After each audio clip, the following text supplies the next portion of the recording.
عرض ادب. اینجا مدبلده و میخوایم توی این چند دقیقه ACLS یا احیای پیشرفته قلبی ریوی رو با هم مرور کنیم. خب فرض میکنیم مانیتورینگ در حال انجام شدن و بیمار هم اینتوبه شده.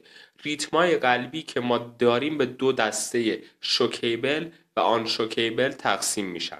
اگه ریتم بیمار ما VF یا V تک بود، یعنی بیمار شوکیبله، ما اینجا یک شوک بین 120 تا 200 شول به بیمار میدیم و بلافاصله به مدت 2 دقیقه شروع میکنیم به ماساژ قلبی دادن به همراه آمبو. حالا چند لحظه دست نگه میداریم. بعد 2 دقیقه ماساژ دادن سریع به مانیتور نگاه میکنیم آیا ریتم بیمار طبیعی شده یا نه. اگه نشده شوکیبل هست یا نه.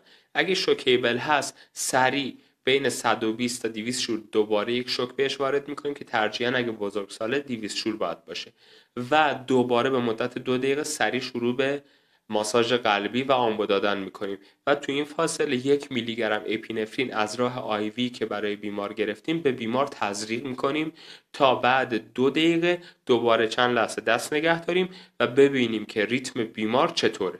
حالا بعد 2 دقیقه دوباره ماساژ رو چند ثانیه متوقف میکنیم. سریعا به مانیتور نگاه میکنیم آیا ریتم بیمار طبیعی هست یا نیست. اگه نیست شوکیبل یا نه. اگه شوکیبل دوباره به بیمار شوک وارد میکنیم و این دفعه 300 میلی گرم آمیودارون یا 1.5 میلی گرم پر کیجی لیدوکاین برای بیمار تجویز میکنیم و در همین حین هم دوباره ما 2 دقیقه ماساژ قلبیمون رو و آمبو دادنمون استارت زدیم تا این 2 دقیقه بگذره و دوباره ریتم بیمار رو چک کنیم. تا وقتی که ریتم بیمار شوکیبل باشه و بیمار برنگشته باشه همین سیکل ادامه داره، یعنی 2 دقیقه CPR و آمبو یه شوک، 2 دقیقه CPR و آمبو یه شوک. منتها تنها تفاوتش اینجاست که ما توی یک سیکل 1 میلی گرم اپینفرین میدیم، سیکل بعدی آمیودارون یا لیدوکاین و هی یکی در میون این سیکلا تکرار میشه. منتها یادتون باشه از سری دوم به بعد ما به جای 300 میلی گرم آمیودارون باید 150 میلی گرم آمیودارون برای بیمار تجویز کنیم و اگه لیدوکاین هم تجویز کرده بودیم به جای 1.5 میلی گرم پر کیجی از این به بعد باید 75 صدم میلی گرم پر کیجی برای بیمار لیدوکاین تجویز کنیم.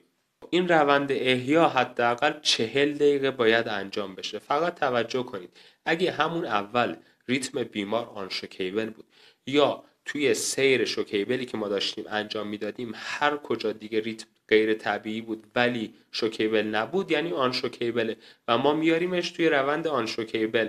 روند آن شوکیبل اینجوریه که ما فقط CPR یعنی همون ماساژ قلبی و آمبو رو داریم و اصلا هیچ شوکی اینجا در کار نیست. منتها هر 3 تا 5 دقیقه اینجا 1 میلی گرم اپینفرین هم واسه بیمار تجویز میکنیم. پس 2 تا تفاوت داشت ریتمای آن شوکیبل با شوکیبل. این بود که ما توی آن شوکیبل شوک نداریم و فقط اپینفرین تجویز میکنیم و خبری هم از لیدوکاین یا آمیودارون نیست. تا پاسکاری اگه بشه این بین، یعنی آن شوکیبل به شوکیبل تبدیل بشه، ما این روند شوکیبل رو انجام میدیم. اگه شوکیبل به آن شوکیبل تبدیل بشه ما روند آن شوکیبل رو انجام میدیم.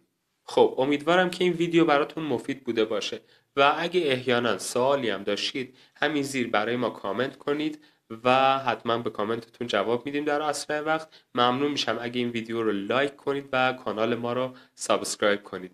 فعلا به امید دیدار.